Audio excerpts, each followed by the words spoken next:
Persib siapkan pelapis David da Silva. Putaran pertama Liga 1 musim ini menyisakan satu laga. Jendela transfer paruh musim pun segera dibuka. Legenda Persib Yudi Guntara mengatakan mau Bandung membutuhkan seorang penyerang yang menjadi pelapis David da Silva. Yudi menyebut dengan menggait striker anyar untuk membuat kedalaman skuad Persib menjadi lebih matang. Persib harus menambah striker murni untuk melapisi David da Silva, karena cadangan atau pelapis David da Silva tidak ada, kata Yudi kepada Detik Jabar. David memang satu-satunya pemain yang berposisi sebagai penyerang di skuad Persib musim ini. Sementara itu Ciro Alves dan Ezra Walian berposisi sebagai winger, namun Ciro dan Ezra kerap menjadi penyerang saat David cedera. Jadi kalau kata saya itu sangat perlu ya pelapis David. Ciro dan Ezra kan bukan posisinya di situ penyerang, kata mantan pemain yang pernah bawa Persib juara Perserikatan 1993-1994. Yudi juga merekrut pemain pelapis bukan berarti meremehkan David. Yudi mengatakan David adalah penyerang yang memiliki naluri cetak gol yang sangat kuat. Dalam beberapa laga terakhir David memang berhasil kembali gacor.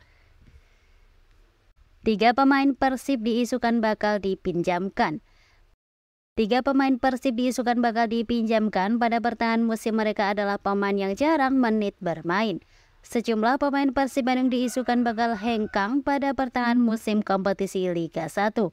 3 pemain yang center bakal keluar dari Persib adalah Erianto, Victor Igbonevo, dan Abdul Aziz. Kondisi ini pun sempat terjadi di awal musim ketika pemain belakang Nick Kuipers dan Jufrianto ramai disebut tidak terpakai pelatih Luis Milla di awal Milla. Terkait hal ini, Deputi CEO Teddy Cahyono mengatakan bahwa informasi tersebut belum valid. Belum ada informasi dari manajemen pelatih untuk meminjamkan pemain. Belum, masih ada sampai tanggal 28 pertengahan musim. Pelatih masih berencana untuk mempertahankan pemain yang ada, kata Teddy. Teddy mengatakan manajemen Persib termasuk para pelatih masih menimbang-nimbang untuk tidak melakukan perombakan pemain. Satu nama yang harus diperhentikan sekarang adalah Tyron yang memang sudah dikontrak oleh Persib di awal musim. Harus segera dia putuskan seperti yang dia omongkan. Masih ada waktu sekitar sampai tanggal 28, kata dia. Kepastian untuk mempertahankan Levi Madinda pun tergantung keputusan dari pelatih Bojan. Sampai sekarang belum ada kepastian dari pelatih apakah akan mempertahankan Madinda atau melepasnya dan digantikan oleh Tyron. Tyron bisa saja dipinjamkan jika memang tidak dimainkan bersama Persib dimulai pertahanan kompetisi hingga akhir. Manajemen bisa saja meminjamkannya lebih dulu ke klub lain. Sementara untuk gaji tetap dibayar oleh Persib walaupun bermain tidak di Bandung. Belum ada rencana peminjaman karena dia juga kan belum pernah main juga, ujarnya. Sebelum hadapi PSS Sleman protes ke PSSI.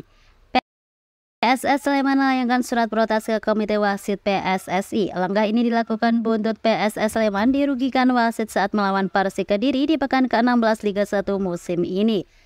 Diketahui PSS Sleman harus puas bermain imbang 2-2 kala menjamu Persik Kediri di Stadion Maguwo Harjo. Laga itu digelar pada Sabtu 21 Oktober 2023. Namun PSS Sleman sejatinya bisa meraih kemenangan pada laga tersebut, tapi semua itu urung terjadi karena banyak keputusan wasit yang merugikan mereka. Melalui situs resminya PSS Sleman menjelaskan setidaknya terdapat 4 keputusan wasit yang merugikan. Keputusan pertama terjadi pada menit ke-17 di mana Hoki Caraka yang sukses menjebol gawang Persik harus dianulir karena dianggap sudah dalam posisi offset oleh asisten wasit 2, yakni Dedi Saputra. Kemudian pada menit ke-44, Hoki lagi-lagi dianggap dalam posisi offset oleh AW2, Dedi Saputra ketika menerima umpan dari Kei Sano. PSS Sleman menilai bahwa Hoki terlihat jelas masih onside.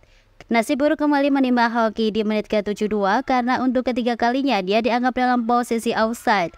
Bedanya kali ini adalah asisten wasit 1 Nawan Abandi yang menilai pemain timnas Indonesia itu dalam posisi offside setelah menerima umpan dari Ricky Dwi. Rentetan keputusan merugikan itu membuat pihak PSS Sleman geram. Oleh karena itu, Laskar Sembada julukan PSS Sleman akan melayangkan surat protes ke Komite Wasit PSSI terkait keputusan perangkat pertandingan yang bertugas di laga kontra Persik Kediri. PSS akan melayangkan surat protes terkait beberapa keputusan perangkat pertandingan yang bertugas kontra Persik kepada Komite Wasit PSSI. tulis PSS Sleman dalam situs resminya.